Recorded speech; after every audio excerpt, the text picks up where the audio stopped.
Vamos lá. Então, pessoal, bom dia. Agradecer novamente a presença de todo mundo. Todo mundo se apresentou, agora eu me apresento. Meu nome é James Oliveira Júnior. Eu sou técnico em Administração, Contabilidade e Química. E eu estou no último semestre do bacharelado em Filosofia da UFRGS. Esse trabalho é parte do meu trabalho de conclusão de curso. E um pouco do porquê que eu resolvi fazer essa apresentação. Desde que eu entrei na filosofia, converso com o pessoal, com meus amigos, muitos de vocês estão aqui. E muita gente acha legal a filosofia, que cria, né? Ah, legal, coisa lá, tudo mais, tal, gosto, tem interesse. E aí a conversa vai indo e o pessoal sempre diz, mas é uma pena que eu não tenho, ou eu não tenho tempo para ler, ou eu começo a ler e a leitura não engrena e não vou para frente. E as duas objeções elas são muito válidas, né? Hoje a gente está com o tempo cada vez mais escasso, e de fato, alguns textos filosóficos não são de tão fácil acesso. Então, o meu público que eu pensei para essa apresentação é esse. O cara que não tem tempo de ler, mas consegue perder algumas horas no final de semana para vir aqui. E também para facilitar aqueles que têm interesse em ler e apresentar uma introdução do que está sendo discutido para que fique mais fácil que eles entrem na obra, em particular da República do Platão. Então, os objetivos do curso são promover uma introdução acessível à República, apresentar o contexto histórico, cultural e filosófico que ele escreveu, introduzir o tema de forma didática e os principais conceitos e argumentos presentes na obra, estimular a leitura e discussão dos 10 livros da República, fomentar o interesse pelo estudo contínuo em filosofia, em especial da filosofia antiga. Tá? Então eu sou suspeito para falar, eu gosto bastante da filosofia antiga. Tá?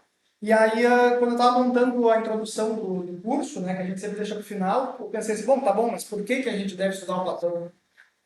E aí eu comecei a pensar em algumas formulações, né, Platão, talvez o primeiro filósofo a tentar tratar de forma sistematizada determinados temas. Ok, beleza.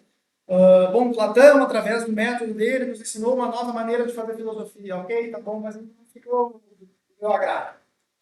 Em última análise, eu pensei assim, vou dizer, bom, Platão foi um professor de Aristóteles, isso é suficiente para nós conhecer ele. Também me parece uma acepção válida, né? Mas aí eu me lembrei de uma frase que é bastante conhecida, talvez você já tenha ouvido falar, né, que a mais segura caracterização da tradição filosófica ocidental é que ela consiste numa série de notapés, uma série de notas de rodapé de Platão.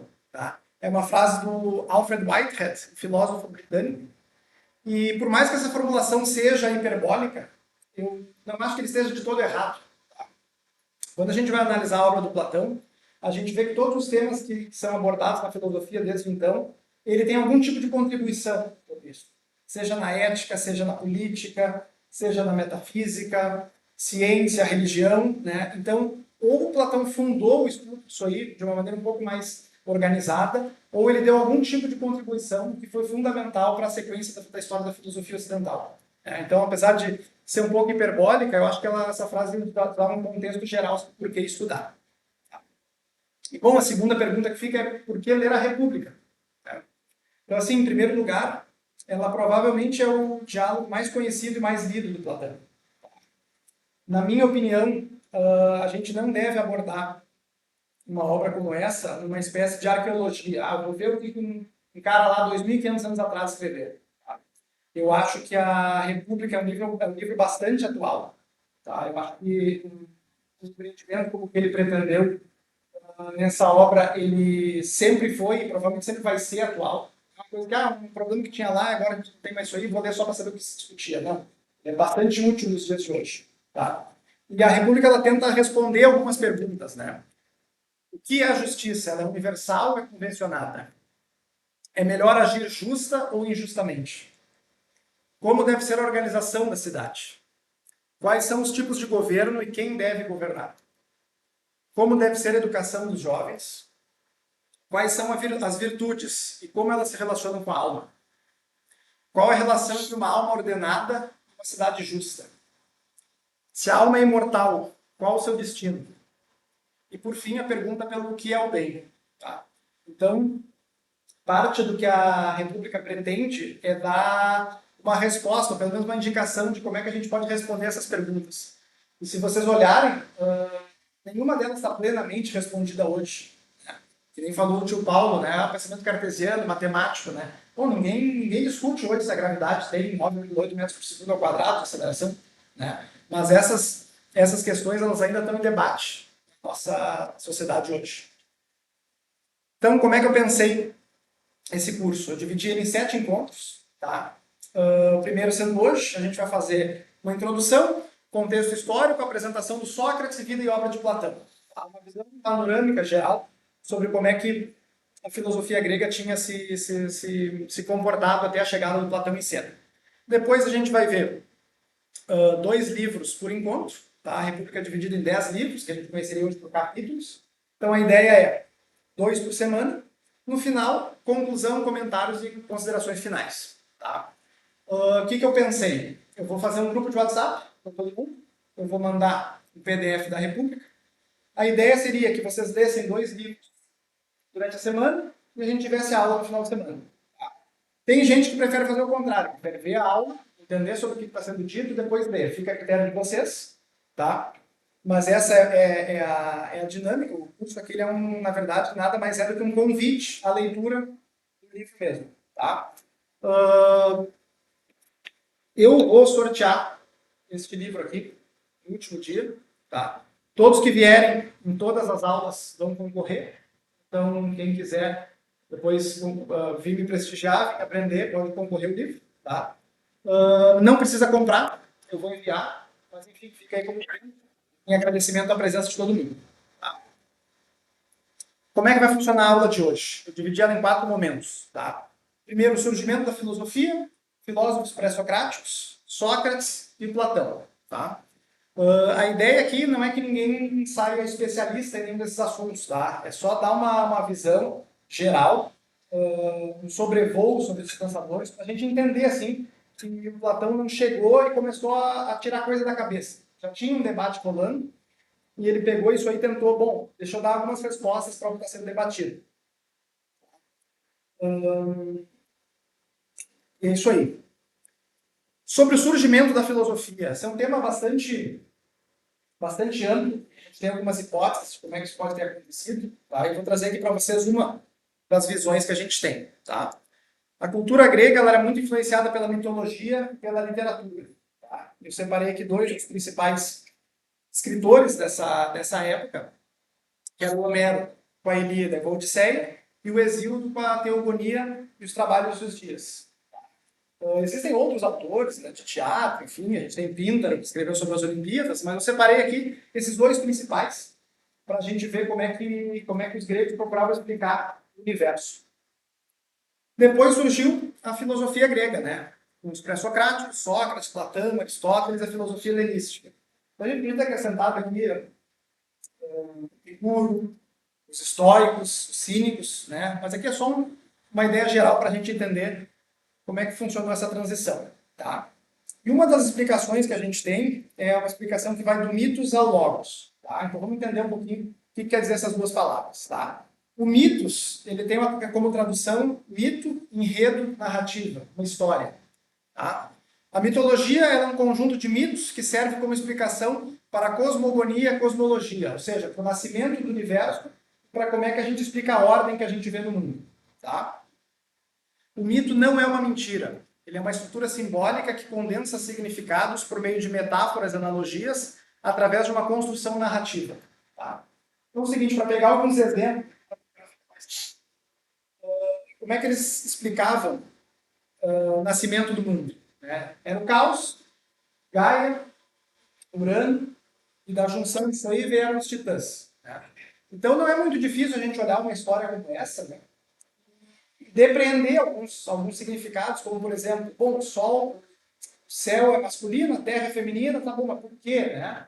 Bom, se a gente analisar a agricultura, por exemplo, o céu, através da chuva, fecunda a terra, e da terra nasce a nossa comida, a nossa subsistência. Né? Então, é muito possível a gente olhar para um mito cosmogônico como esse e entender que, bom, parte do que está tentando ser explicado ali é como é que surgiu o universo que a gente vive hoje. Né? Outra maneira que a gente pode interpretar essa mitologia também é em fenômenos da natureza. Né? A gente tem o trovão Bom, então é Zeus que está irado por algum motivo, e aí o trovão é o fenômeno dele atirando aquilo ali para, bom, nos avisar de alguma coisa. Outros fenômenos também podem ser explicados. A gente tem Ares como deus da guerra, a gente tem Afrodite como a deusa da beleza e do amor, né? E tem outras ideias, aqui dá para falar muito tempo, tá? A história do rei Midas, que todo mundo aqui conhece, né? Que ele ser muito rico, pediu para Deus, Deus deu toque de Midas para ele, tudo que ele encostava virava ouro. Isso aí acabou sendo a ruína dele. Então, parte da interpretação disso é evitar a ganância, né? Entender que a riqueza pode não ser tudo, enfim. E já na parte da filosofia, a gente começa a falar sobre logos, tá? Que, assim como outras palavras gregas, ela não tem uma tradução única, é difícil traduzir como única palavra, né? Então pode ser traduzido como palavra, como razão, como pensamento, certo? A filosofia, então, ela busca uma explicação racional para esses fenômenos que são descritos nos mitos, né? Investiga através da razão a unidade dos significados que podem estar implícitos nos mitos, sem recorrer à estrutura mítica. Então, assim, ao passo que na literatura e na mitologia a gente tem a explicação de certos fenômenos através de uma história, isso, enfim, como é que aconteceu, a filosofia ela começa a ir atrás de conceitos, de como é que eu vou explicar essas coisas de maneira mais racional, procurando na própria, às vezes até na própria natureza, a origem disso tudo. Tá? Então, a gente pode entender isso aí como essa transição, e a gente tem que levar em consideração que essa transição ela não foi abrupta, não foi da noite para o dia, e nem ela se deu assim de uma forma completa. A gente ainda tem mitos, a gente ainda precisa de histórias para tratar certos assuntos. Tá? Então a gente não pode entender isso como uma ruptura, acabou isso aqui, começou isso aqui, ou isso aqui superou aquilo. Não, é só uma forma diferente de entender o mundo que a gente vive. O livro me pensando que o vídeo do LOL não é uma coisa necessariamente tratada. É que aquela história, né? Isso. Não é assim fácil responder essa pergunta, né? Porque a gente não tem escritos a respeito disso. Então é difícil a gente imaginar que é que nem aquela história. Assim, acho que a melhor maneira de responder é o seguinte: a gente tem aquela transição na história, né? A história antiga, medieval, moderna, contemporânea, né? Então a história medieval começou ali 476, queda do Império Romano. O cara em 477 não passou a se entender como medieval. O indivíduo não passou, agora eu sou medieval. Então isso é um processo muito mais lento, gradual, paulatino, que é difícil de tu afirmar assim, aqui teve a mudança. Então acho que não, acho que naquela época eles não tratavam essa mudança como alguma coisa a partir daqui, agora a gente está vendo diferente. Não, acho que foi mais como um processo. Certo? Então vamos lá, a gente começa normalmente a história da filosofia pelos pré-socráticos. Tá? Então é o seguinte, cada um desses pensadores aqui dá uma aula inteira. São autores bastante interessantes. Tá? A ideia aqui não é que vocês gravem nomes, não é que vocês gravem o que cada um disse. É só vocês entender mais ou menos o que estava acontecendo ali um pouquinho antes do Platão começar a escrever. Então, quem foram esses pré-socráticos? Né? Ela é uma denominação convencionada, já que alguns eram, inclusive, contemporâneos de Sócrates. Ela denota não apenas uma anterioridade cronológica, mas uma diferença nos temas abordados posteriormente por Sócrates. Eles não formavam um grupo homogêneo de pensadores. A gente não tem acesso a obras completas preservadas deles, tá? Apenas fragmentos. E além dos fragmentos, a gente conta com o que a gente chama de doxografia. São citações e relatos feitos posteriormente por outros filósofos. Tá? Então, outra coisa importante da gente entender é o seguinte: quando a gente vai ler esses autores, todo o acesso que a gente tem à obra deles ele é incompleto. Tá? E ele também é, de alguma medida, mediado. Ou seja, a gente tem comentários de outros autores sobre o que esse pessoal escreveu. Então, em alguma medida, a gente acaba tendo que reconstruir o pensamento deles. A gente não consegue ter 100% de certeza do que exatamente cada um deles pensava, mas a gente consegue ter um bom panorama, assim, para ver, não, tá, entendi, esses caras estão tentando explicar isso aqui, aquilo outro, certo? Então a gente começa pela primeira escola dos pré-socráticos, que é conhecida como os Milésios, né, que é a escola de Mileto, que hoje fica na Turquia. Os expoentes dela, os três principais, é o Tales, o Anaximandro e o Anaxímenes. Eles buscavam um princípio primeiro, a arqué, para explicar o mundo. ficaram depois conhecidos como naturalistas ou physikoi. Eles buscavam na natureza esse princípio, natureza em grego é physis. Eles tentam explicar o mundo em termos naturais e racionais, sem recorrer a explicações mitológicas. Um dos artigos que eu li fazendo esse trabalho, a autora falava em teologia racional ou teologia natural. Né? Então, esse discurso dele, esse logos deles, ele ainda não era 100% apartado de uma ideia de Deus e tudo mais. Eles só estavam tentando dar uma explicação para certos fenômenos sem ter que recorrer ao sobrenatural. Tentando trazer a coisa um pouco mais para o nosso mundo imediato. Então, o primeiro deles é o Tales. Tá? Não se preocupe muito com as datas, elas não são 100% apuradas, a gente não tem isso aí bem certo, é só para ter uma ideia de quando mais ou menos cada um viveu. Tá? Ele foi considerado o primeiro filósofo da tradição ocidental. Ele era considerado um dos 7 sábios da Grécia Antiga. O arquê para ele, né, o princípio, era a água. Dizem que ele previu um eclipse em 585 a.C. Ele também foi responsável pelo teorema de Tales. E uma das situações que a gente tem dele, né, é que todas as coisas estão cheias de deuses. Então a gente pode ver o seguinte, ainda não há uma separação clara entre a teologia e a natureza, mas já há uma tentativa racional de explicar o que existe em termos naturais e não mais mitológicos. Então vamos nos ater aqui um pouquinho. Esse princípio primeiro era da onde as coisas vinham, de que elas eram compostas. E quando a gente vê no primeiro momento assim, tudo é composto de água, pode parecer uma coisa, tá, mas o que esse cara está falando? Nada a ver, a gente vê que nem tudo é feito de água. Só que assim, o empreendimento deles a gente tem que ler com um pouquinho mais de caridade. Do ponto de vista, a gente pode tentar entender da seguinte maneira. A vida praticamente depende da água. Todo ser vivo depende da água para viver. Então esse é um bom ponto para a gente entrar nessa ideia do princípio ser água. Acho que uma segunda leitura interessante é que a água é talvez um dos primeiros elementos onde a gente consiga ver os primeiros elementos que a gente consiga ver os 3 estados básicos da matéria, né? Sólido no gelo, o líquido na própria água e o gasoso no vapor. Então aqui a gente já tem uma ideia de que ele está olhando o que é sólido, o que é líquido, o que é gasoso e está tentando condensar aquilo tudo em uma explicação única. Tá? Tem um outro fragmento, um outro comentário, se não me engano, no Aristóteles, que fala que o Tales atribuía a existência de uma alma ao ímã, porque o ímã move o ferro. Então o que acontece? Para o Tales, o princípio do movimento era a alma. Então, tudo que se movia tem alma. Tudo que é vivo tem alma. Né? O Aristóteles também depois ele retoma esse ponto do livro dele da alma, né? E até mesmo coisas que aparentemente não se movem, plantas, elas têm alma, porque a gente consegue vê-las crescendo. Né? Alma em grego é psique, e quando a gente pega o termo latino que é anima, a gente consegue ter um quadro um pouco melhor, um exemplo melhor que veio na cabeça, é desenho animado. Pega um desenho, está lá parado. Aí quando tem a questão do tom correndo para onde é, tá?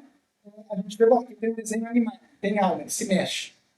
Então, princípio do que é e como é que se dá o movimento. Depois a gente tem o Anaximandro. Ele era discípulo de Tales. Para ele, o arqueiro ápeiro, que é conhecido, difícil traduzir também, indefinido, indeterminado e ilimitado. A gente tem a mudança do princípio concreto para um princípio abstrato. Tem uma frase dele aqui também que é bem interessante. As coisas pagam umas às outras a pena e a retribuição por sua injustiça, conforme a ordem do tempo. Tá? O mundo é composto de opostos. Quando um desses opostos se impõe sobre o outro, há o que ele chama de injustiça. Tá? A retribuição é o estabelecimento do equilíbrio, ou a justiça. E a justiça aqui ela não deve ser entendida como moral, mas como cósmica, no sentido de ordem, de equilíbrio. Cosmos em grego significa ordem. Tá? Então o que acontece? Um exemplo aqui para vocês. Os gregos, eles tinham o mito de Perséfone, que ela passava um tempo no Hades, no submundo, e outra parte do ano no Olimpo. E a gente pode tranquilamente fazer uma leitura de que isso aí podia ajudar a explicar as estações do ano. Então ela está no Hades, é inverno, está subindo para o Olimpo primavera, está no Olimpo verão, está descendo de volta outono. Então a gente consegue explicar, através dessa história, as estações do ano. Isso é muito importante para a agricultura, por exemplo. Filha de Deméter, que era a deusa da agricultura, né? E a gente pode pegar, então, essa ideia de estações do ano, ou até mesmo noite e dia, para tentar entender, bom, talvez o que o Anaximandro estivesse tentando nos dizer aqui é justamente isso. O dia ele é composto de dia e de noite. Né? Se eu botar um café aqui quente, ele vai esfriar. Se eu botar uma água com gelo, ela vai esquentar. Então, esses opostos, conforme a ordem do tempo, eles vão pagando retribuição e pena uns aos outros. Tá? E ainda sobre o princípio dele, é bastante interessante, porque quando a gente olha hoje, o que a gente sabe que é a matéria, né? A gente pega o átomo, pega nêutron, próton, elétrons, a gente pega partículas depois que formam esses compostos, a gente também não sabe muito bem dizer o que são essas coisas. Né? Então, acaba que quando a gente vai dar uma explicação, a gente também recorre a uma figura de linguagem, né? Uma das teorias, a teoria das cordas. Bom, claramente não são cordas, mas é como a gente chama elas. Né? Então a gente pode ver, que bobagem, né? O ápero, o ilimitado, o que é isso? Me parece muito longe do que a gente tem hoje, apesar da teoria das cordas não ter vindo daqui. Só para você entender que esses pensadores, eles não eram burros, eles não eram pessoas ignorantes, eles estavam, de fato, tentando avançar sobre a natureza da matéria. Por fim, nessa escola tem o Anaxímenes, né, que ele era sucessor do Anaximandro. Para ele, o arquê era o ar. O ar é invisível, está presente em tudo, está em movimento constante e é essencial à vida como a água. E ele tratava a questão de como é que as coisas são através do processo de rarefação e condensação. Ou seja, quando o ar está mais rarefeito, ele é fogo. Na medida que ele se condensa, ele vai virando vento, nuvem, água, terra e pedra. Bom, claramente não é assim que as coisas funcionam, hoje a gente sabe disso. Mas se a gente olhar isso aí e pensar o seguinte, a água, né? Hoje vamos pegar a água. Os três estados da matéria. Bom, o que eles são? Bom, nada mais são do que, de fato, a condensação da matéria. Quando os átomos estão muito próximos, eles estão no estado sólido. Na medida que eles começam a se separar, eles estão no estado líquido. E quando eles estão no nível de separação maior, eles estão no estado gasoso. Né? Então, se a gente conseguir olhar, ainda que anacronisticamente, para o que ele está tentando dizer dessa maneira, a gente vê que, cara, não é tão absurdo de propor essas ideias. Né? A gente consegue ver alguma lógica por trás disso que está sendo proposto. Tá? O nosso próximo filósofo pré-socrático aqui é o Xenófanes. Tá? Era um que eu não conhecia, eu conheci estudando aqui, lendo para a apresentação, ele é bem curioso. Ele postula a existência de um Deus único, eterno e imutável. Tá? Ele era um crítico do antropomorfismo teológico grego e, portanto, rejeita os deuses da mitologia como feitos à imagem humana.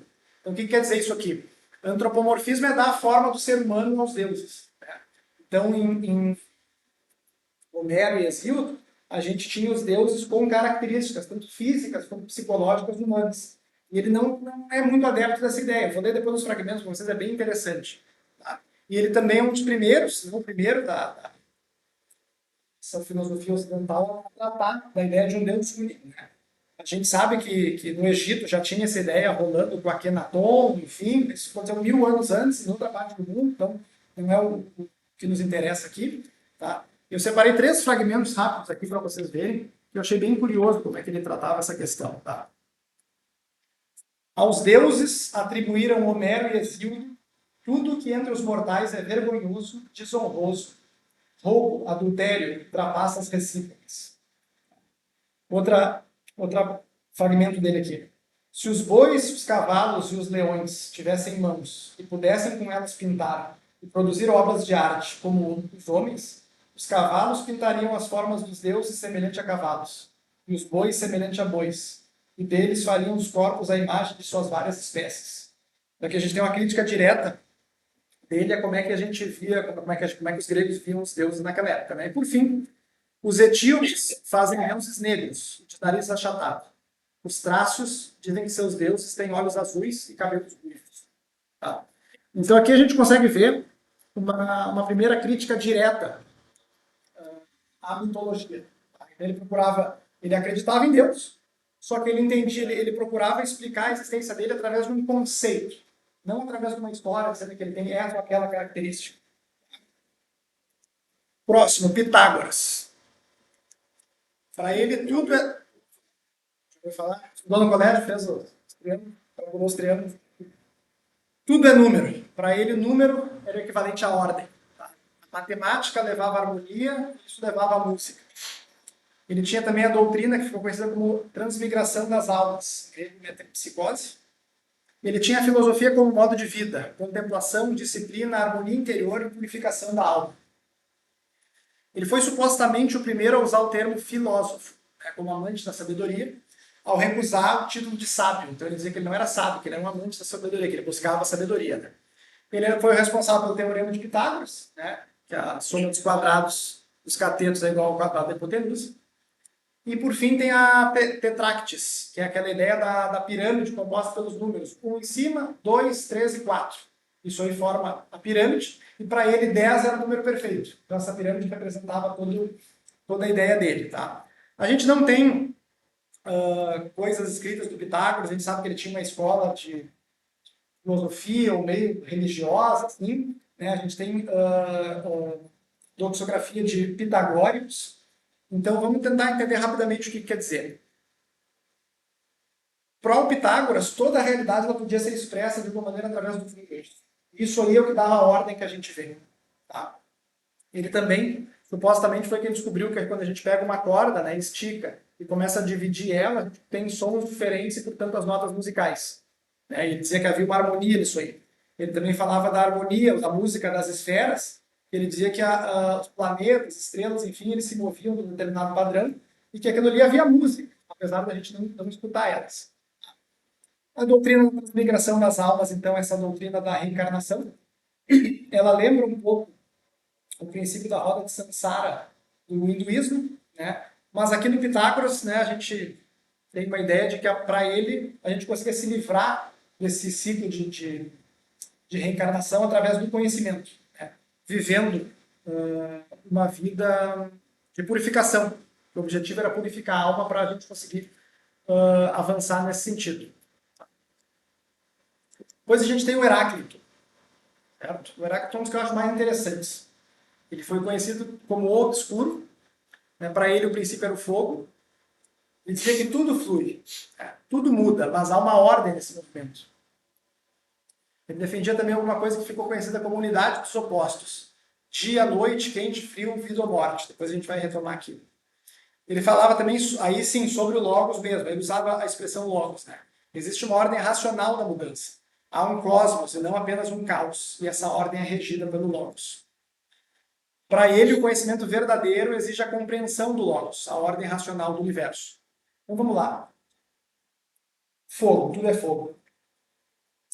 Bom, claramente tudo não é fogo, né? Que bom.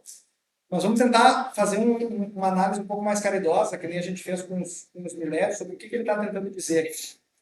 Uma vez eu li um livro de química, que o nome era O Sonho de Mendeleev. E lá ele falava que a doutrina dos 4 elementos, que a gente vai ver depois, né, pode, em alguma medida, ser interpretada como terra, sólido, água, líquido, ar, gasoso, e o fogo como a energia necessária para fazer a reação química acontecer. Então, se o Heráclito entendia que tudo muda, e a gente olhar para o fogo, bom, de fato, o fogo só existe porque tem alguma coisa mudando. Tem combustível, tem comburente, ele está fazendo aquilo ali. Também isso tem movimento nisso aí. Tá? Sobre a unidade dos opostos, eu vou ler alguns fragmentos para vocês rapidinho, só para vocês entenderem como é que ele tratava isso. Tá? Sobre o fogo. Todas as coisas se trocam por fogo, e o fogo por todas as coisas, como mercadorias por ouro e ouro por mercadorias. Tá? Tem aquela famosa frase, né? Não podes entrar 2 vezes no mesmo rio, pois novas águas correm sempre sobre ti.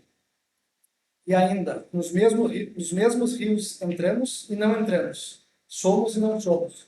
Ele sempre não, né? Mas ele normalmente trabalha com essa dicotomia de opostos. Tá? Tem uma outra frase aqui que ajuda, que é o seguinte: o mar é a mais pura e a mais poluída água.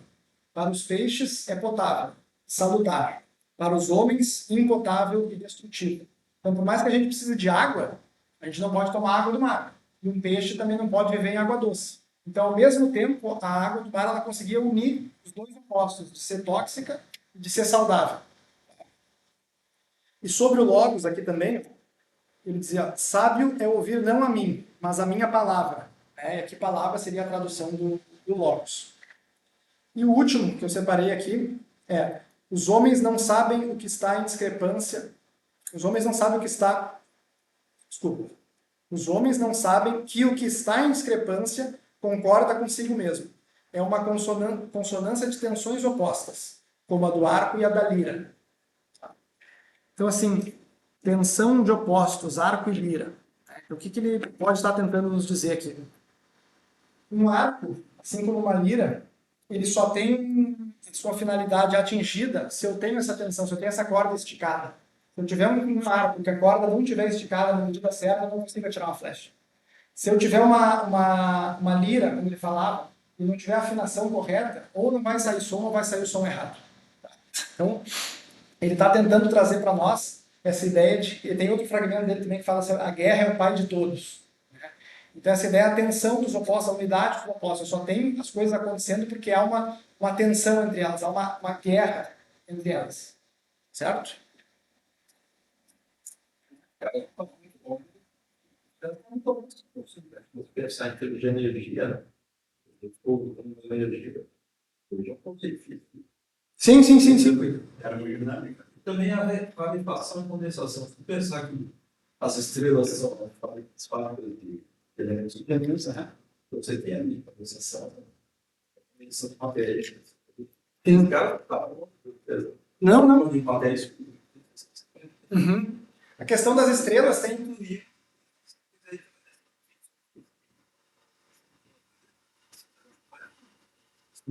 Não.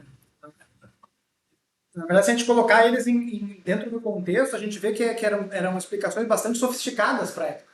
Não era nada que ignorante, tudo é água. Não, tem alguma coisa por trás do que está tentando ser dito ali.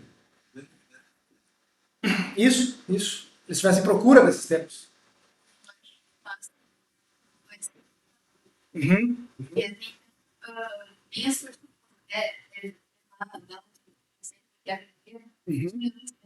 Sim, já falou. Uhum.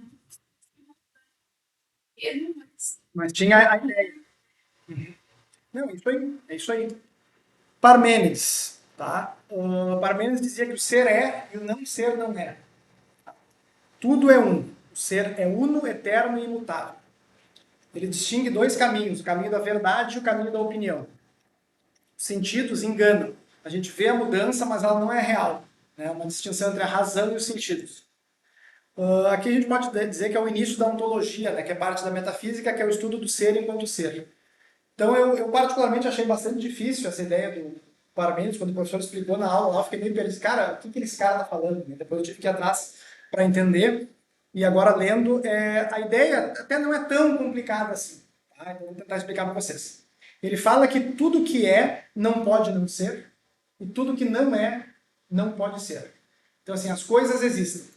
Então para que exista mudança, para que algo deixe de ser o que é e torne-se outra coisa, ele tem que deixar de ser para não ser, para ser de novo. E ele nega que isso possa acontecer.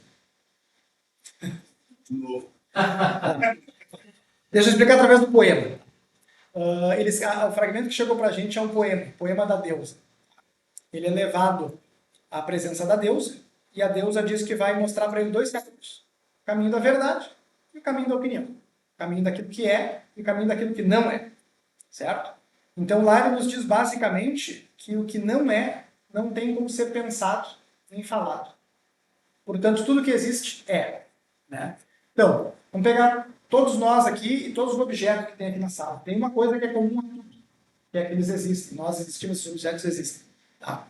E basicamente, a ideia dele é que tudo é uma coisa, tanto que ela até fala que o caminho da verdade é a verdade redonda.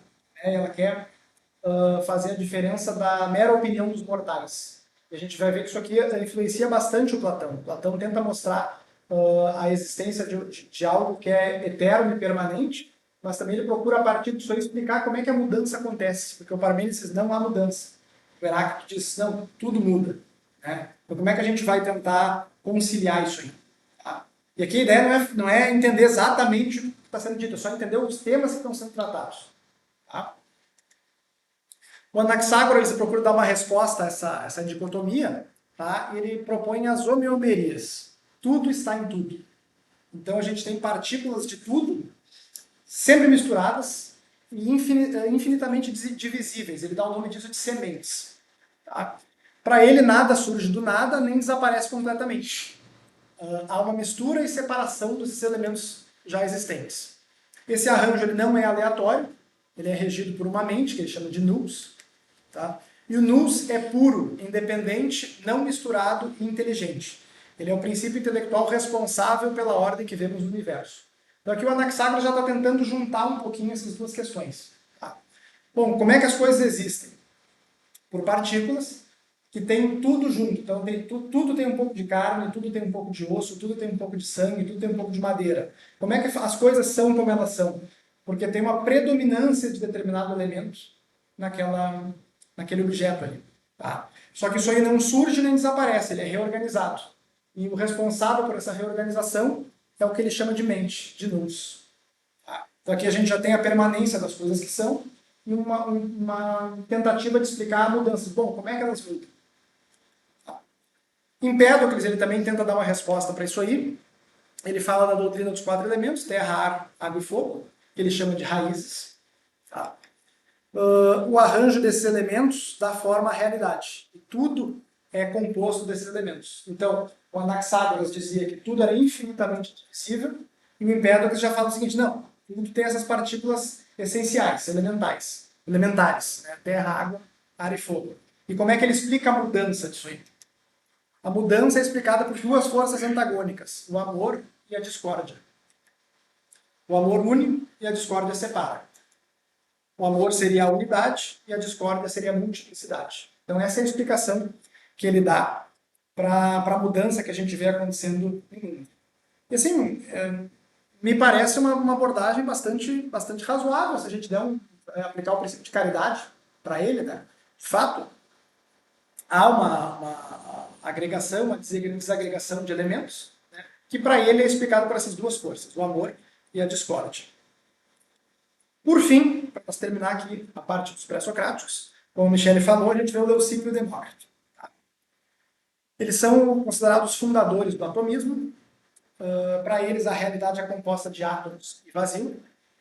Os átomos são indivisíveis, imutáveis e eternos, diferentes em forma e tamanho, e são invisíveis a olho nu. Sem o vazio, não haveria separação e, portanto, não haveria movimento. Os átomos não mudam, não nascem nem morrem. O que muda é a combinação desses átomos.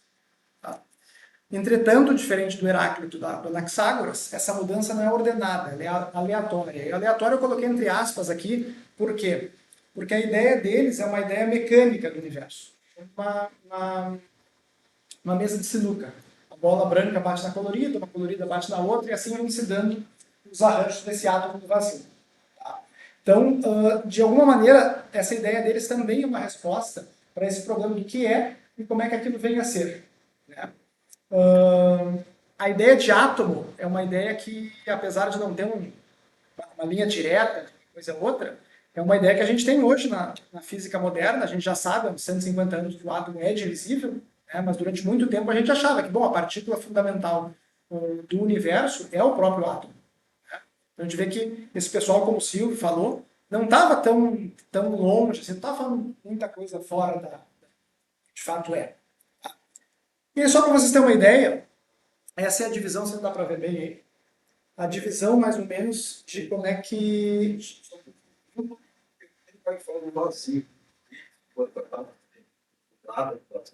Não, sim, há uma tratativa. Aqui é só uma ideia geral, um sobrevoo. Uhum. É que, na verdade, era a explicação que eles procuraram para explicar como é que havia a mudança no mundo. Porque se eu tivesse somente... Não. Então esse aqui é um mapa de onde é que esse pessoal viveu. Você pode ver que eles estão bem afastados, lá no que a gente chama de Magna Grécia, que é no colônias gregas. Então, tu tinha Éfeso, Mileto lá no norte da Turquia, depois tu tinha lá o Parmênides, o Pitágoras também foi para a Itália, né, ali agrigendo, tinha em pedra, então estava tudo rolando ali na periferia, vamos dizer assim, da Grécia, de Atenas. Tá? Alguma pergunta, pessoal, sobre essa primeira parte da aula?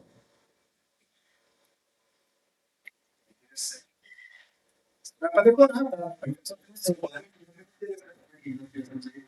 Filho,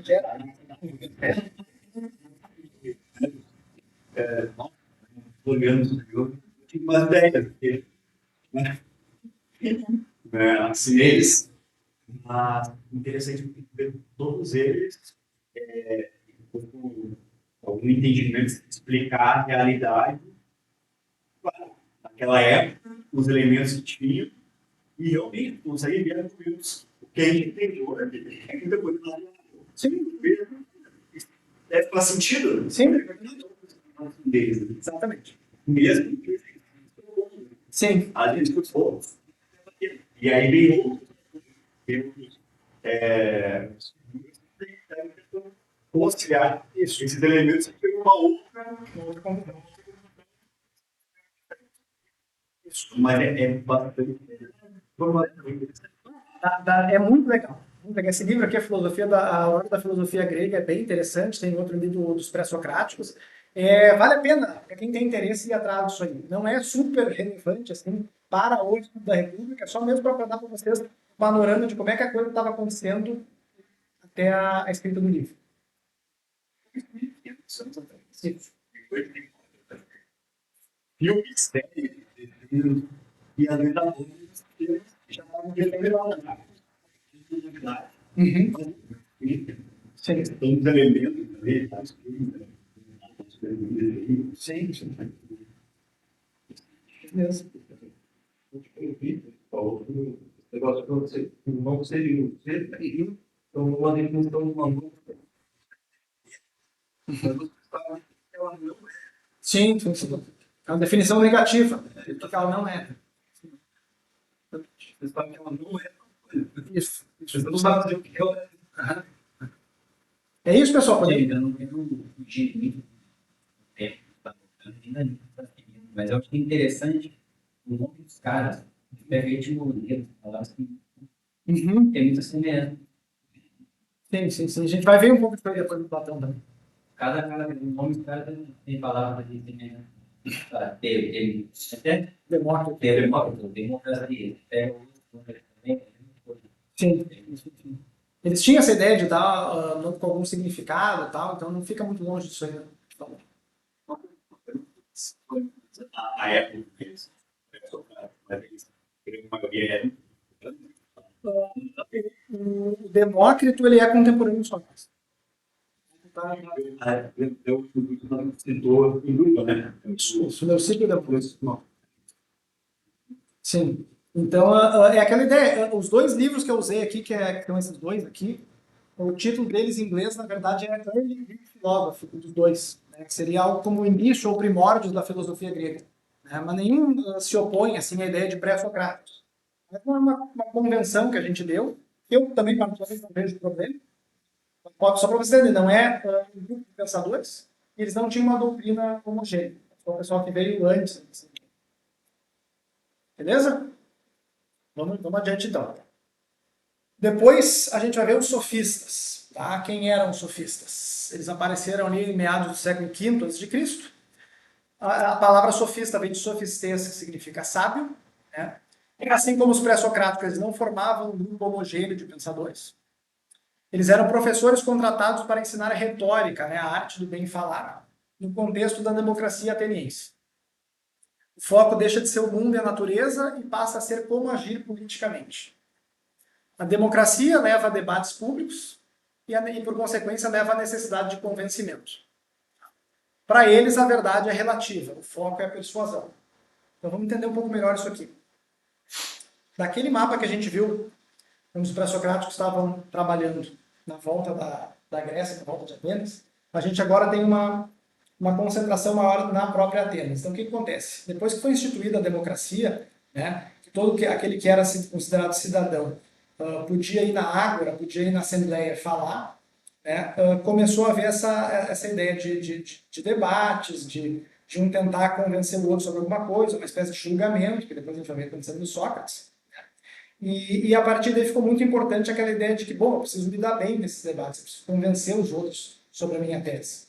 E aí entram os sofistas. Eles eram professores, eles eram contratados pela classe mais abastada para ensinar eles a defender as suas causas.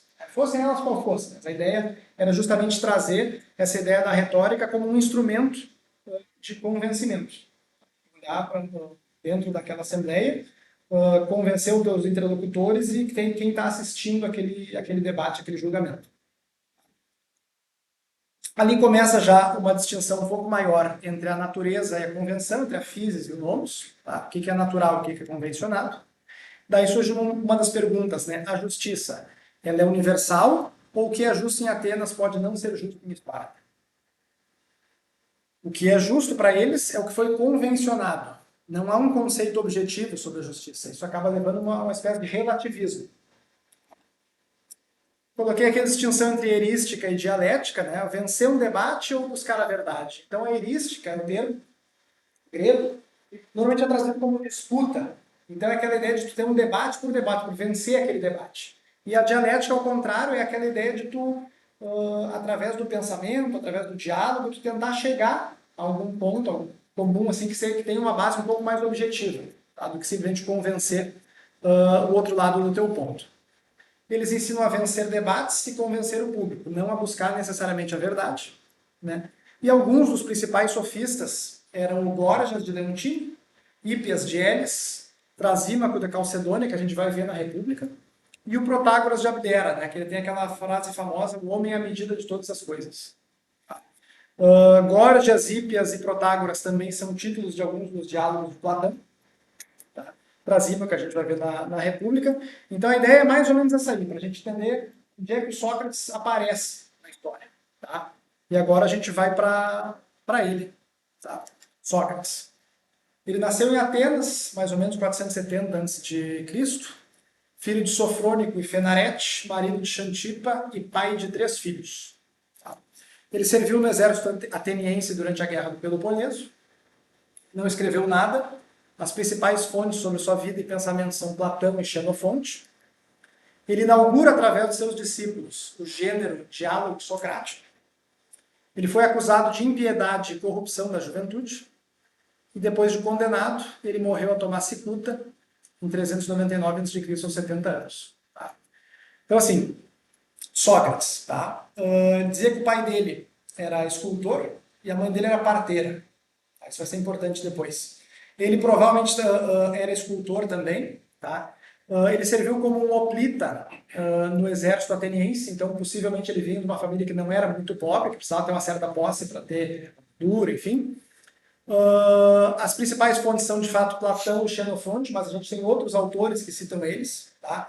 O Aristóteles cita o Sócrates. A gente também tem uma peça chamada As Nuvens, do autor Aristófanes, que trata ele de uma forma pouco elogiosa, vamos dizer assim. Tá? Trata o Sócrates como um sofista, que defende o argumento mais fraco, que cobra por ensino, né? Então, mas as principais fontes mesmo que tratam ele de uma maneira positiva, vamos dizer assim, são de fato Platão e Xenofonte. Tá? Sobre a questão do diálogo socrático, né, que a gente vai ver mais adiante, a ideia de diálogo aqui ela pode ser entendida da maneira moderna, né, do diálogo como uma conversa, uma interlocução entre duas pessoas, mas ela também tem uma raiz grega que é dia-logos, né, que é através do logos. Então, essa discussão ela era conduzida através da palavra, mas também através da razão, através do pensamento, retomando aquela ideia de logos lá atrás. Né? Então, não é só a conversa pela conversa, é a conversa baseada em um princípio racional em busca de alguma coisa, em busca da definição de algum conceito. Tá? Ele foi acusado, vocês podem ler isso aí na Apologia de Sócrates, né, por impiedade, por negar os deuses da cidade, e por corrupção dos jovens. Tá? Aí ele foi condenado, ele se nega a fugir da prisão, e ele morre tomando veneno, que no caso aqui é cicuta, em 399. Tá, e essa morte era uma morte que estão vendo, dizem Que era bem complicado, assim. trabalho, porque Quando o Platão escreve sobre o sonho do Fédon, Dá a entender que é uma coisa, né, tem outra coisa parecida, mas não, parece que era bem excruciante, assim, esse método de falecimento. E essa combinação foi com os sonhos. Ah, bom, isso aí é uma das coisas que a gente vai ver depois. Vai ver depois, eu vou falar sobre isso aqui. Uma vida não examinada não é digna de ser vivida. Tá? A verdade para o Sócrates é objetiva, ela precisa ser buscada. Ele questiona os seus interlocutores e investiga o que é a justiça, o que é o bem, o que é o amor, o que é a beleza, o que é a amizade, o que é a coragem. Tá? Ele pergunta, o que é a virtude? Ela é uma ou são várias? Ela pode ser ensinada? Vamos ver um pouco sobre isso aqui. Ó. Tem alguns diálogos de Platão, Protágoras é um deles. Ele pergunta justamente para o Protágoras, bom, tem como ensinar a virtude? Né? Se a virtude existe, o que ela é? E se ela é alguma coisa, se ela pode ser ensinada.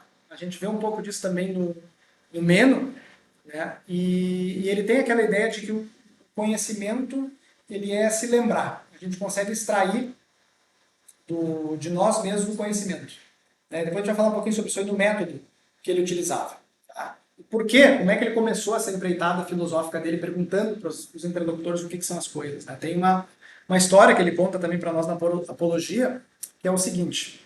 O Querefonte, que era um amigo dele, perguntou ao oráculo de Apolo em Delfos se havia alguém mais sábio do que Sócrates. Ao que o oráculo respondeu que não. Intrigado com a resposta, Sócrates saiu à procura de alguém mais sábio do que ele.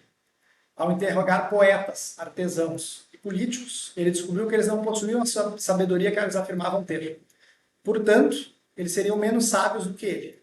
Ele, ao menos, tinha consciência da própria ignorância. Tem aquela frase famosa, acho que ele nunca falou ela assim, dessa maneira, né? Eu só sei que nada sei. Então, ele admitia a própria ignorância e, a partir desse ponto de partida, ele ia atrás dos conceitos do conhecimento. Método socrático, né? Partia do reconhecimento da própria ignorância, perguntava o que é X, né? O que é tal coisa, o que é virtude, o que é justiça, o que é o bem.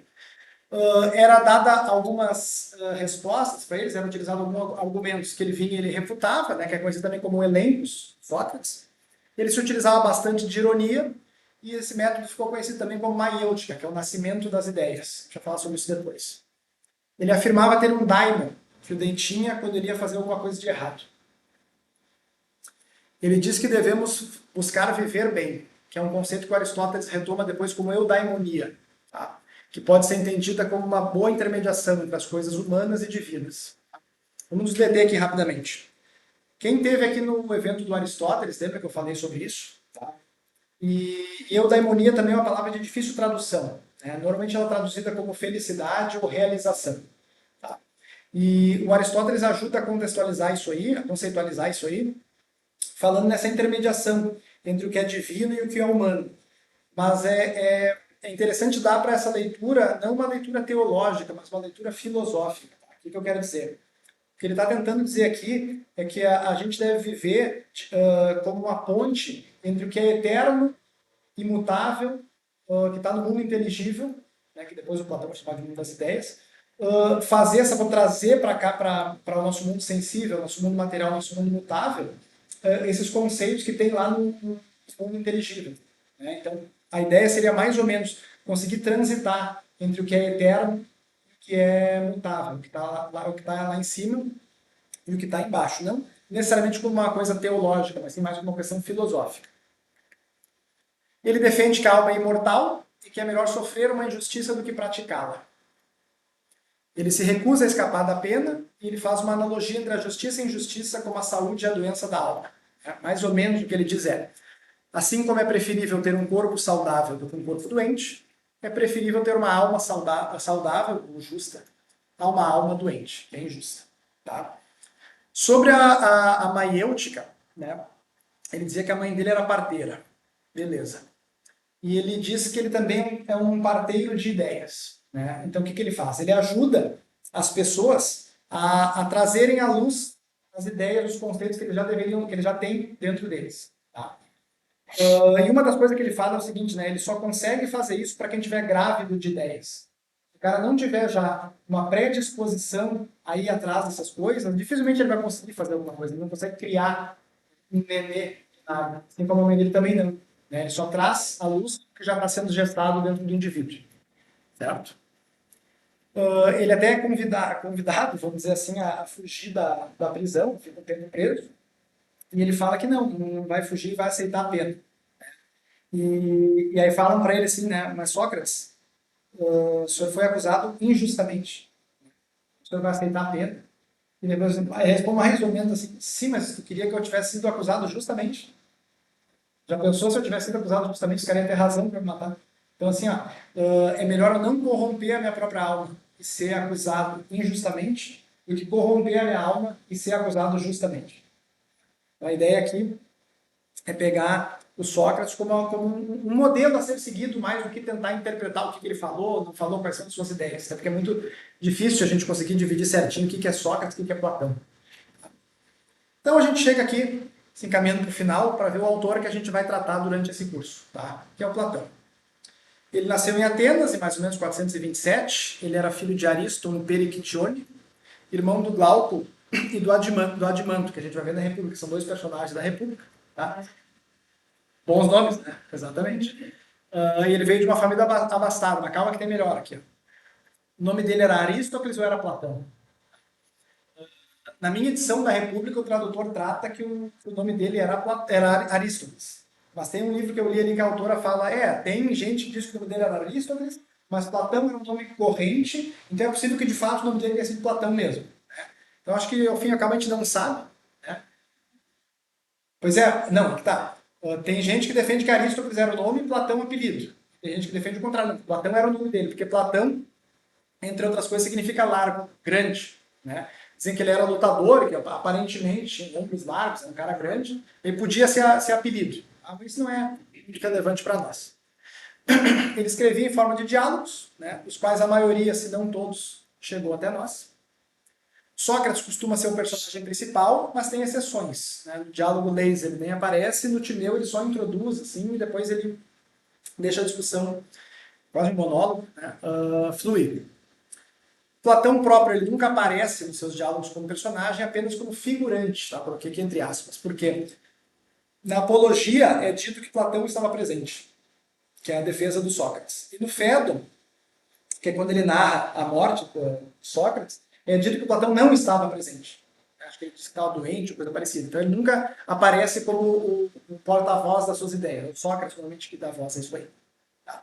Ele funda a Academia, né, em 387, primeira escola de filosofia, que permanece ativa por quase 1000 anos, até o fechamento por Justiniano I, em 529. Então, assim, escola que está entre aspas. Tá? Ali era uma ideia de procurar incentivar o pessoal à filosofia, mas isso não tinha uma disciplina como a gente tem hoje, que a gente tem lá bonitinho, uma grade, né, o que é ética, o que é política, o que é metafísica, o que é epistemologia. Então ali tudo era tratado de maneira junta, vamos dizer assim, né? E parte importante da Academia do Platão era a matemática. Tá? Eu vi em alguns lugares, se é verdade ou não, né, não sei, que na porta da academia dizia que não entra aqui quem não sabe a geometria. Né? Então, de fato, o Platão dava muito valor para a matemática e para a geometria, como Pitágoras. Né? E ele falece em Atenas, mais ou menos 347, com aproximadamente 80 anos. Isso aqui é só alguns dos diálogos de Platão.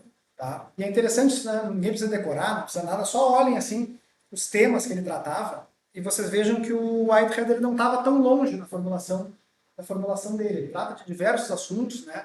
Sobre o que é piedade, o que é o dever, alma, conhecimento, amor, né? Linguagem, moderação, amizade, coragem. Então, Platão ele era largo não só numa possível compleição física, mas também nos temas que ele abordava. Ele tratou de praticamente tudo. Né? Então, se ele não começou o estudo de determinada área que a gente tem na filosofia hoje, ele pelo menos fez algum tipo de contribuição bastante relevante que ainda ecoa até os dias de hoje.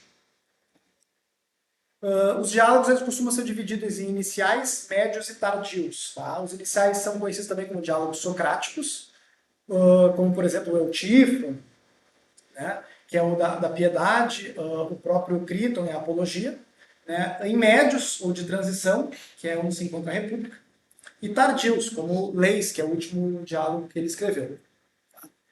Tem algumas interpretações sobre esses diálogos, né? Tem autores que afirmam que tem uma unidade na obra, ou seja, eles defendem que Platão tinha uma doutrina única naqueles diálogos. Tá? Tem outros autores que eles falam de uma evolução do pensamento, né? Na medida que ele escreve, ou seja, não haveria uma única doutrina. Então, quando Platão viveu quase 80 anos, escreveu boa parte desse tempo, essa segunda escola de pensamento diz que havia uma evolução, uma caminhada nesse pensamento de Platão. Tá? Tem outro grupo de pensadores que ele divide o pensamento em exotérico e esotérico. Né? Então, exotérico para fora e esotérico para dentro. Esse grupo defende que as ideias do Platão nos seus diálogos seriam uma espécie de prólogo e que a verdadeira filosofia nunca foi escrita, tá? Que ficou conhecido como doutrinas não escritas. Certo? O Aristóteles trata disso no livro, lá fala sobre isso, mas assim, é muito difícil saber se de fato era o caso. Né? Então, a mim parece que, de fato, há uma evolução do pensamento, talvez em busca de uma doutrina única. Mas só para você entender que não tem uma única leitura sobre a obra completa, sobre o corpus platônico. Tá? Muitos desses diálogos terminam numa aporia. A gente tem um impasse, né, que não há uma conclusão definitiva sobre o tema que está sendo tratado. A falta de uma definição final para o conceito em questão não é necessariamente um problema. Pode mostrar que algumas certezas podem não ser tão certas assim. Ou seja, além das doutrinas positivas, além do que ele fala que de fato é o caso, é importante a gente se atentar ao método de investigação, que talvez seja tão importante quanto a teoria em si. Ou seja, ir atrás daquilo ali, não aceitar a coisa pronta. Bom, deixa eu investigar, deixa eu colocar esse argumento aqui para disputa, para debate. Aí vem alguém e fala, não, mas se isso aqui é verdade, então tal coisa. Aí eu chego aqui numa coisa, de fato, isso aqui não tem como conciliar. Então eu vou lá, eu descarto essa ideia e vou propor uma ideia nova. E assim, através desse método dialético, eu vou construindo o pensamento até chegar em alguma coisa mais concreta que possa ser verdadeira em si mesma. Tá? O objetivo... Sobre esse impasse de algo, mas gigante. Sim. Perguntou um debate, não está aí. Que é a resposta. Não tem clareza da teoria. Sim. Dá uma inquietação. E o seguinte, vejo que isso também é característico dos problemas que ele está abordando. Né? Porque se tu tem um problema de ordem física, bom, tu não tem muita discussão sobre as coisas. Tu faz uma experiência, tu mede, tu pesa, tu troca e bom, tá aqui ó, a resposta. Não tem muito o que discordar disso aqui. Agora, quando a gente se pergunta o que é o amor, o que é a justiça, né? O que é a coragem, bom, de fato, não é tão simples assim a gente chegar numa definição. Né? Então, o objetivo, né, principal é sair da doxa e ir para a episteme, sair da mera opinião e ir para o conhecimento verdadeiro, como Parmênides falou. Tá? E aqui, para finalizar, alguns problemas herdados pelo Platão. Os pré-socráticos. O que é a realidade? Como conciliar a mudança e a permanência? Dos sofistas. Existe verdade? Existe algo como uma justiça natural ou é apenas convenção? Do Sócrates. Como viver corretamente? O que é a virtude? O que é o bem em si? A República, então, é, entre outras coisas, uma tentativa de responder a essas e a outras perguntas. E é a partir desse ponto aqui que a gente vai começar a nossa próxima aula, provavelmente no outro sábado, que agora a gente tem a Páscoa, né? E aí no outro sábado a gente provavelmente vai fazer esse próximo encontro, onde a gente já vai, de fato, entrar na República. Isso aqui era só para dar um panorama. Então, um dia conversando com o professor, eu falei para ele, a minha ideia é mais ou menos o seguinte, ó, quando a gente está na autoescola, tem que desenhar um bonequinho, né? Não pode desenhar um bonequinho solto, tem que botar o chão, senão perde ponto lá no psicotécnico. Então, a ideia aqui hoje é só botar o chão. Tá? O que estava sendo, qual era o panorama, o que estava sendo discutido. Não precisa decorar nada disso aqui, é só para vocês entenderem a cronologia da coisa. E depois que vocês receberem o material, vocês podem ler e a gente volta para começar, de fato, a República. Perguntas, alguma coisa?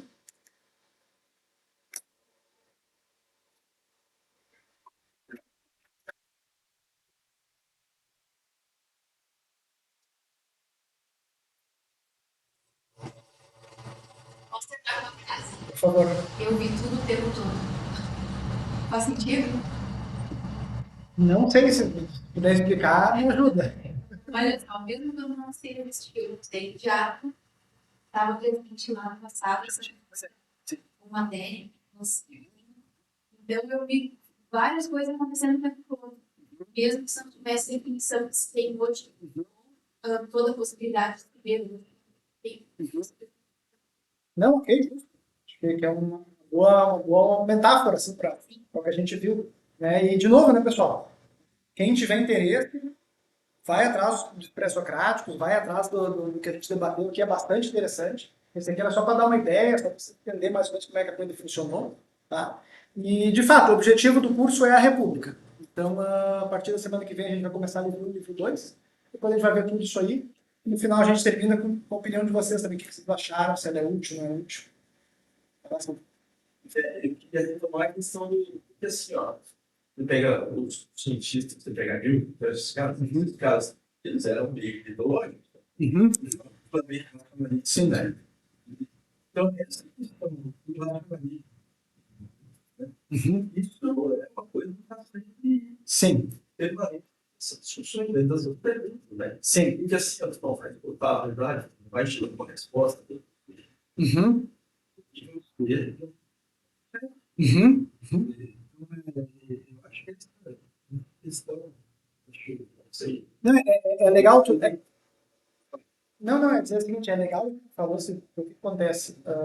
Aquilo ali é uma ilustração do que possivelmente aconteceu. Não é que aconteceu, daqui agora não tem esse fenômeno. Claro que sim. Eu tenho um trabalho paralelo que eu faço, né? Trabalho paralelo ainda meio forte, assim, de trabalho sobre mitologia. Tá? Eu acho que tem bastante coisa interessante ali. Não é o nosso foco, tá? Mas eu tenho uma ideia sobre isso aí, né? Principalmente quando a gente começa a ver a própria mitologia grega e algumas outras mitologias, por exemplo, que a gente vê em autores da antropologia, né? Que eles vão visitar outros povos, entender como é que eles pensavam o mundo e tal. E quando a gente começa a ter acesso a essas histórias, a gente vê que elas são muito interessantes, tem bastante coisa legal ali. E apesar de, bom, a filosofia está aqui, nos ajuda a explicar certas coisas dela, depois evoluiu a própria ciência, que nos permite ter um ar-condicionado, que dá uma condição boa para a gente ter a nossa palestra de hoje. Mas as explicações mitológicas elas não devem ser descartadas como mera superstição. Acho que dá para extrair bastante coisa interessante, bastante coisa boa delas. Então, essa separação ela não é completa, vamos dizer assim. É só uma tentativa de explicar o que aconteceu e como é que a gente chegou na própria filosofia. Sim, sim.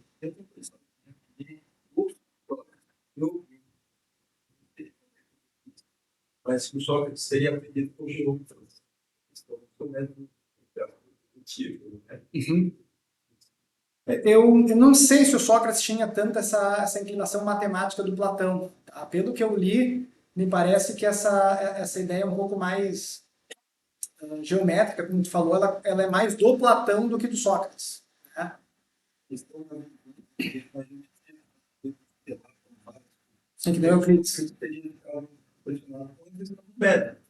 Ah, bom, tá. E utilizado para a questão de como viver. Ok, tá, pode ser. Sim. Não, é possível. É possível. Euclides é posterior ainda, mas sim, já existia uma coisa nesse sentido. Que tem em relação a esse bloco antigo é que meio que estava todas as áreas do conhecimento, não era como a gente tem hoje, vai estudar aqui, são matérias completamente diferentes e ninguém dialoga com questões culturais e naquela época não, naquela época era filósofo. Claro, em alguma medida ficava da geometria, né? Mas ele ainda tinha ideias como falou, né? Questões cosmológicas e questões também sociais, tipo, umas ponderações desse tipo. E é interessante, né, nesse diálogo, né, tanto a mitologia permeável, né, a percepção de vida dessas pessoas, e naquelas mitologias eles tiravam tanto as lições de como se comportar, que tem a questão de vida, né, a questão da infância, e também da questão da própria formação do universo das leis naturais. Então, todas essas áreas de conhecimento estão unificadas na cabeça dele de alguma forma. Acho que isso é interessante. E até nesse ponto, né, os 3 primeiros, né? O Thales, o Anaximandro e o Anaxímenes. Ah, eles foram os primeiros cientistas. Sim e não. Né? Porque primeiro é meio anacronístico tu dar esse rótulo para eles. Se a gente entender eles como cientista, como os primeiros a tentar investigar a natureza, sim, tá, ok, beleza. Mas a gente entender a ciência como método científico, como testar a hipótese, pensar alguma coisa lá e fazer empiricamente aquilo, não é o caso. É difícil a gente tentar dar um conceito atual para pensadores tão afastados da gente cronologicamente, né? Mas que ainda assim são importantes. E depois, com o decorrer do curso, né, vocês vão ver alguns temas que o Platão trata, e vocês vão lembrar, mas tá, isso aqui eu vi lá naquela primeira aula. Não precisa saber quem é, entendeu? Só para lembrar que assim, não surgiu tudo da cabeça do Platão. Ele tinha alguma coisa rolando e a partir daquilo ali ele tentou resolver alguns problemas e dar a contribuição dele, que felizmente chegou para nós até hoje. Está tudo desconectado. Ah, bom. Será que universidade não é um modelo? Isso. Então, nesse sentido, metodologicamente, sim. Mas você não perdeu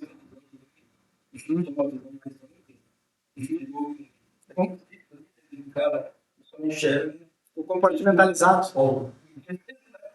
Sim, mas isso é um modo porque a gente acaba perdendo essa amplitude de panorama. Isso Mas isso é uma tendência. É muita gente que sabe, uma intenção também por trás, muita gente que sabe muito de poucas áreas. E até nessa tua ideia, Silvio, que eu tendo a concordar, eu sempre digo o seguinte, né? Dificilmente o cara vai ser um bom químico se ele não tiver bons conhecimentos em biologia, filosofia, né? Claro, matemática, óbvio, né? Vou pegar o meu exemplo, o meu trabalho de conclusão de curso na química foi hidromel. Bom, hidromel é biologia. Né? Eu vou me utilizar de leveduras, que é um organismo vivo, para transformar a glicose em álcool e gás carbônico, né? Então, assim, dificilmente eu vou ser um bom químico se eu não conseguir transitar bem em algumas outras áreas anexas àquilo ali. Então, sim, acho que há uma ligação entre as áreas em função da gente tentar ir mais longe nelas, acaba sendo, em certa medida, necessário que eu me aparte um pouquinho do resto para conseguir dar dedicação um pouco mais exclusiva para aquilo. Isso, pessoal. Beleza? Obrigado. Deixa eu encerrar aqui.